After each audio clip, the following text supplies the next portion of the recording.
Welcome back everyone for another Buddhism 101 video. This time we are going to go into another one of the most fundamental aspects of Buddhism, which is shared among different sects and practices.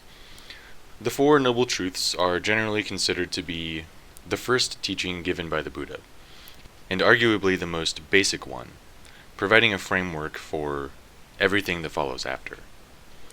So the Four Noble Truths are as follows. 1. The truth of dukkha. 2. The truth of the origin of dukkha. 3. The truth of the cessation of dukkha. 4. The truth of the path leading to the cessation of dukkha.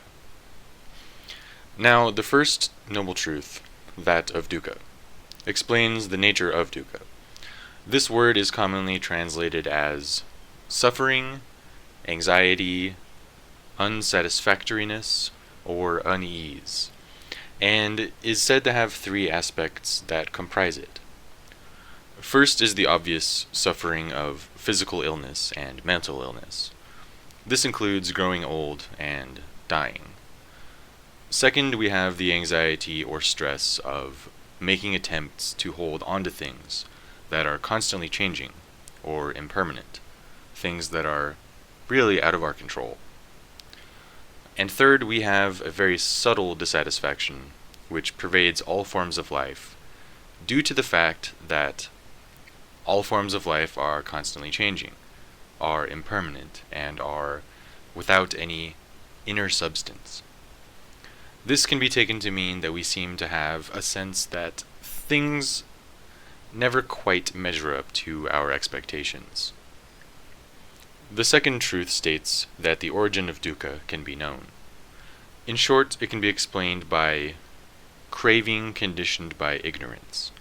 The real deep-down root cause of dukkha can be explained by ignorance of the true nature of things. The third truth says that the complete cessation of dukkha is possible for humans. Once we have developed a genuine and deep understanding of the causes of suffering, then we have a chance to completely destroy these causes and find ourselves free of suffering, free of unsatisfactoriness and this pervasive anxiety. And the fourth truth asserts that there is a way that we can follow, which leads us to the eradication of suffering if we follow it. It is called the Noble Eightfold Path. Now, one of the main differences between Buddhist traditions lies in the methods which are used to walk the path. As the Tibetan scholar Namkhai Norbu said, all the various traditions are agreed that this basic problem of suffering exists, but they have different methods of dealing with it to bring the individual back to the experience of primordial unity.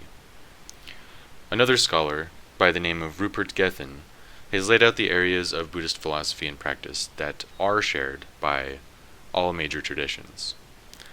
The story of the Buddha, the textual and scriptural tradition, the framework of the Four Noble Truths, the monastic and lay ways of life, a cosmology based around karma and rebirth, the teachings of no self and dependent arising, a progressive path of practice leading on from good conduct and devotions through stages of meditation to a higher understanding, and finally, the path of the Bodhisattva. All of these topics are things that we will likely go into here on the channel in this video series. And as I am not a scholar, nor have any wish to think of myself as one or have anyone think of me as one, we will be considering Buddhism as a general sort of thing. We may go off into Zen Buddhism as well, perhaps in a side series sometime down the road. But for now, I would like to just concentrate this series on Buddhism in general. So thanks for watching, and stay tuned for the Noble Eightfold Path in the next video.